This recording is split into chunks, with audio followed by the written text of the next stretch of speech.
काय सांगणार? जिल्हा मध्यवर्ती बँकेने दगडी बँक विक्रीला काढलेली आहे आणि काल माननीय चेअरमन यांनी या संदर्भामध्ये खुलासा केलेला आहे.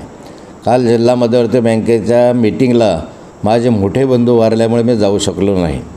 तरी एक पत्र चेअरमन साहेबांना मी दिलेलं आहे की दगडी बँक विक्रीस काढू नये, त्याच्याशी लोकांच्या भावना निगडीत आहे.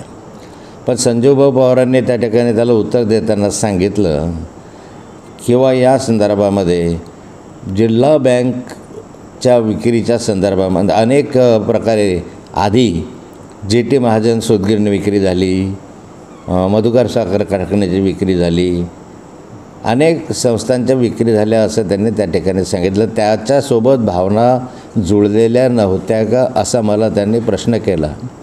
पण मला वाटतं की संजीवभाऊ पवार हा तसा हुशार माणूस आहे. त्याला समजायला हवं होतं की या सगळ्या संस्था साखर कारखाने असतील, सूतगिरण्या असतील, काही अन्य असतील, त्या आपण विक्रीला यासाठी काढल्या की त्यांच्याकडे जिल्हा मध्यवर्ती बँकेचं कर्ज थकलेलं होतं, ते भरू शकले नाही. आणि बँकेचा व्यवहारच आहे, जे आपलं कर्ज थकवतात त्यांचा लिलाव करणं हे बँकेला क्रमप्राप्तच आहे. त्यानुसारच त्या भावना वगैरेंचा विचार न करता आपलं कर्ज वसूल झालं पाहिजे या दृष्टिकोनातनं त्या ठिकाणी हे व्यवहार झालेले आहेत. दगडी बँकेवर कुणाचं 1 रुपयाचं कर्ज नाही आहे. दगडी बँक ही बँकेची मालमत्ता आहे. आणि पहिल्या चेअरमनपासून तर आता अलीकडे सुरेशदादा चेअरमन असेपर्यंत त्या ठिकाणी प्रल्हादभाऊ असेपर्यंत त्या ठिकाणी सगळे चेअरमन बसलेले आहे, बसून कारभार केलेला आहे. आता नवीन बँक झाली म्हणून इकडे आपण आलो, परंतु या बँकेची ओळखच मुळात दगडी बँक आहे. आणि आज हे बँक विकण्याची काहीही आवश्यकता नाही. आज काही जिल्हा बँकेला असं काही नाही आहे की NPA हे करण्यासाठी.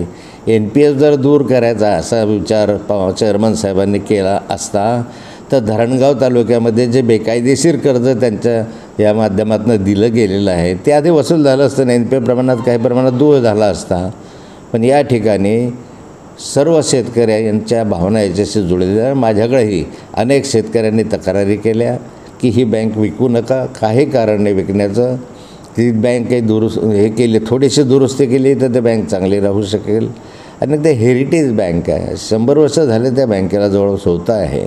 आणि अशा हेरिटेज बँकेच्या संदर्भामध्ये आपण विक्रीला काढणं मला वाटतं ते ज्यावेळेस पडके होईल तरी अनेक मालमत्ता आपण सांभाळून ठेवतो ते यासाठी की त्याच्याशी आस्था जुळलेले आहे. चेअरमन साहेबांनी हा निर्णय मागे घ्यावा अशी माझी विनंती आहे. अन्यथा दगडी बँक बचाव म्हणून एक मोहीम आम्ही हाती घेऊ आणि साऱ्या शेतकऱ्यांपर्यंत पोहोचू. आज आवश्यकता नाही, आवश्यकता असेल त्या ठिकाणी विकावं. आज त्या ठिकाणी भाव जो आहे, शेजारी एक प्लॉट विकला गेला, 1 लाख रुपये प्रति स्क्वेअर फूट प्रमाणे त्याचा व्यवहार झाला. प्रत्यक्ष रेकॉर्डला काय व्यवहार झाला माहिती नाही, परंतु त्या ठिकाणी आज 6,500 स्क्वेअर फूटची ही इमारत आहे. म्हणजे 1 लाख म्हटलं तर 65 कोटी नुसती जागेची किंमत आहे. आणि कमी जरी म्हटले 50,000 जरी म्हटली त्याची किंमत तरी 35 कोटी 40 कोटी किंमत त्याची होऊ शकते. आणि या ठिकाणी किती किंमत येईल मला माहिती नाही. तर का विकावं, कशासाठी विकावं ह्याचं उत्तर मला अजून मिळालेलं नाही. तसेच काल जिल्हा मध्यवर्ती बँकेमध्ये नोकर भरतीचा ठराव केला गेला. 300 नोकरांची भरती करण्याच्या संदर्भामध्ये राज्य सरकारने आपल्याला परवानगी दिलेली आहे. परंतु नोकर भरती करत असताना मागच्या कालखंडामध्ये जी भरती ज्या कंपनीच्या माध्यमातून झाली त्या कंपनीच्या माध्यमातून 250 लोक भरले. कुठलीही तक्रार त्या ठिकाणी आलेली नाही. आणि पारदर्शी कारभार असल्यामुळे अशा एजन्सींकडूनच या ठिकाणी ही भरती करावी असा माझा आग्रह आहे. मागच्या मीटिंगमध्ये मी तर सुचवलं होतं की IBPSच्याच माध्यमातून ही भरती व्हावी, कारण त्याच्याकडनं कुठल्याही स्वरूपाची तक्रार आलेली नाही. मेरिटनुसार मुलं घेतले पाहिजे, वशिलेचे नको, मेरिटनुसार घेतले पाहिजे अशी माझी आग्रही विनंती आहे. आणि म्हणून अशा संस्थेकडनं घ्या की ज्या संस्था ट्रान्सपरंट व्यवहार करतील. अनेक तक्रारी जिल्हा मध्यवर्ती बँकेच्या माध्यमातून येत आहे, सचिवांकडून येत आहे की आता सचिवांकडून काही लोक पैसे वगैरे 20-20 हजार रुपये मागणी करतात. कोण आहे काय आहे मला माहिती नाही, पण जे माझ्याकडे आमच्या मुक्ताईनगर तालुक्यातल्या काही सचिवांनी सांगितलं तर म्हटलं मला पूर्ण माहिती द्या. आपण चेअरमन साहेबांच्या कानावर घालू की असा व्यवहार चाललेला आहे. तक्रारीच्या संदर्भात पाढा झाला तर अनेक मोठ्या तक्रारी येतात, परंतु बँक चांगली चालली पाहिजे हा माझा हेतू आहे. आणि त्या दृष्टिकोनानं परत एक वेळ मी विनंती करणार आहे चेअरमन साहेबांना की अशा स्वरूपाचा हा व्यवहार मागे घ्यावा.